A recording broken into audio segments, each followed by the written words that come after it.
Saiu o resultado primário das contas públicas no período que vai de janeiro a agosto deste ano. E ele é o pior desde 2020, que foi o primeiro ano da pandemia, um ano com padrão de gasto totalmente heterodoxo.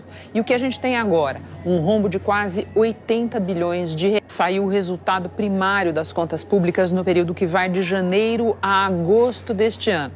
E ele é o pior desde 2020, que foi o primeiro ano da pandemia, um ano com padrão de gasto totalmente heterodoxo.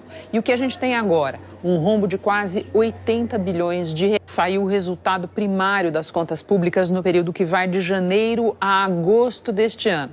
E ele é o pior desde 2020, que foi o primeiro ano da pandemia, um ano com padrão de gasto totalmente heterodoxo. E o que a gente tem agora? Um rombo de quase 80 bilhões de reais. Saiu o resultado primário das contas públicas no período que vai de janeiro a agosto deste ano. E ele é o pior desde 2020, que foi o primeiro ano da pandemia, um ano com padrão de gasto totalmente heterodoxo.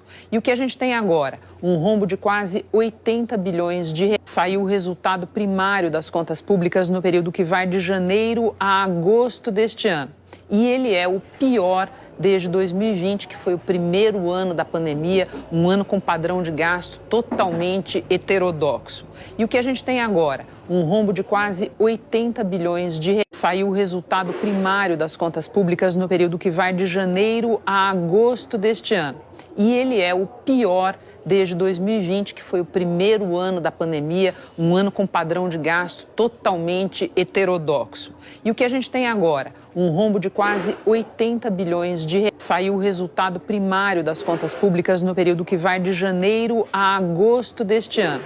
E ele é o pior desde 2020, que foi o primeiro ano da pandemia, um ano com padrão de gasto totalmente heterodoxo. E o que a gente tem agora? Um rombo de quase 80 bilhões de reais. Saiu o resultado primário das contas públicas no período que vai de janeiro a agosto deste ano.